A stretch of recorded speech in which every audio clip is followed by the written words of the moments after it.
கோபால கோபால கோகுல நந்தன கோபால நந்தகுமார நவனித சோர பிருந்தாவனச்சர கோபால கோபால கோபால கோகுல நந்தன கோபால.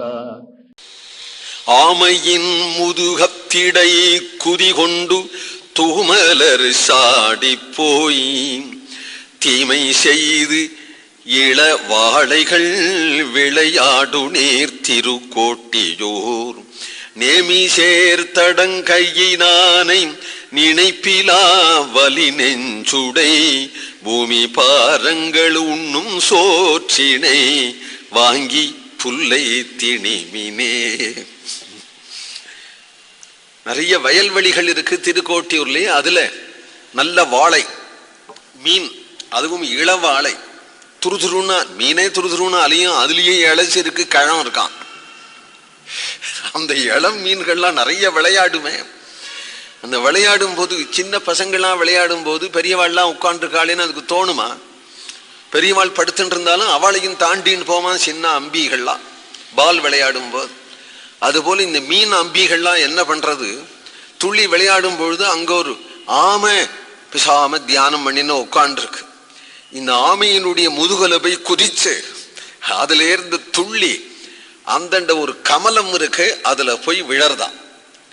அப்படி விளையாடக்கூடிய தீமை. தீமைனா என்ன, குழந்தைகள் செய்யக்கூடியதான விளையாட்டுகள் ஓவரா இருந்தா அதுவே தீமைன்னு தானே சொல்லுவான். அது போன்ற தீமை செய்து இள வாழைகள் விளையாடும் நீர் அவ்வளவு ஜல சமிருத்தி நீர் வளம் உடையதான திருக்கோட்டியூர். ஆமா, திருக்கோட்டியூர்ல உள்ள நேமி சேர் தடங்கையினானை சக்கரபாணியை நினைப்பிலா வலி நெஞ்சுடை.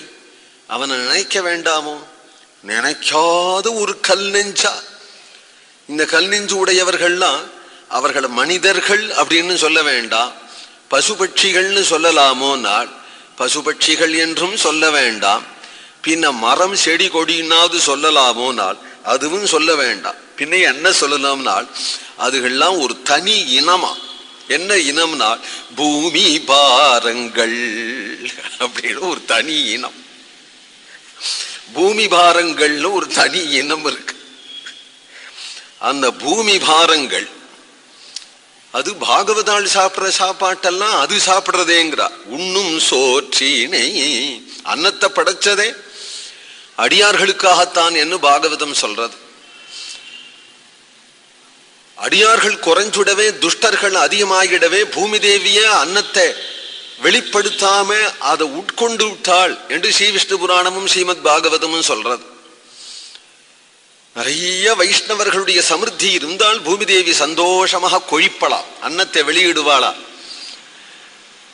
பாகவதாள் சாப்பிடுவாள்ங்கிறதுக்காக. எப்போ அப்படி சாப்பிடலையோ இவர்களுக்கு என்னத்துக்கு சோறு என்று பூமி தேவியே விளைய மாட்டாள். பூமி தேவியே விளையாதபடி அவ்வளவையும் உட்கொண்டுடுவாள், பஞ்சம் வந்துடுங்கிறார்.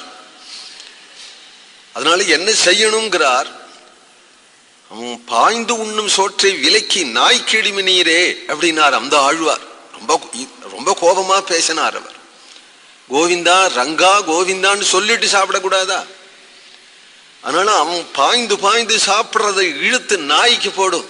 ஏன்னா அதுவாவது ஒரு நன்றியோடு இருக்கும். சோறு தின்னு விட்டு இது இன்னும் கொஞ்சம் நெய் போட்டிருக்கலாம்னு தூஷிச்சுண்டு போவான் இவன். ஏண்டா போட்டதை சாப்பிட்றானே, அவன் சும்மா விடுறானா, எவ்வளவு வசூல் பண்ணியிருக்கான் தெரியுமா அப்படின்னு சொல்லிட்டு போவான். ததி ஆராதனை எவ்வளவு வசூல் பண்ணியிருக்கான் தெரியுமா, என்னத்த ததி ஆராதனை போட்டுட்டான் என்று தூஷிப்பான். 10 நாள் இருந்து 2 வேளை சாப்பிட்டு டிஃபனும் சாப்பிட்டுட்டு சித்த நேரம் கோஷ்டியில உட்காரக்கூடாதோ, பஜனையில உட்காரக்கூடாதோ, அது மட்டும் வராது. அவனுக்கு போடாதே, விலைக்கு நாய்க்கு இடுமீன். அதுபோல இவர் சொல்றார், இதுகள்லாம் மாடுகள்னா மாடுகளுக்கு புல்லு போடுறது மாதிரி சோத்தப்படாது அவனுக்கெல்லாம். அவன் இலையில உட்காந்து வேணும்னு புல்ல கொண்டு போடு, இலையில உட்காந்துன்றது. ஏயா புல்ல போடுறேன்.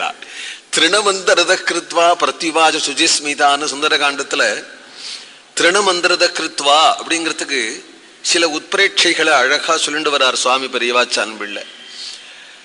ரொம்ப அழகா இருக்கும் அந்த வியாக்கியானம். அப்படி சொல்லிட்டு வரும்போது, உனக்கு நியாயம் காரியம் தெரியாத ஒரு மாடு போல இருக்கிறதுனால உனக்கு புல்லு போட்டேன் அப்படின்னு பிராட்டி ஒரு புல்ல போட்டாள் அப்படின்னு ஒரு உட்பிரேட்சை. அதுபோல இவனுக்கு என்ன பண்ணணும்னால், எப்போ நாம சங்கீர்த்தனாதி பகவத் பக்தி இல்லாம சோறு தின்னா உட்காந்துருக்கிய உனக்கு சோறு எண்ணத்துக்கு புல்ல சாப்பிடு என்று அவனுக்கு புல்லு போடலாம் அப்படிங்கிறார். கோவிந்த நாம சங்கீர்த்தனம்.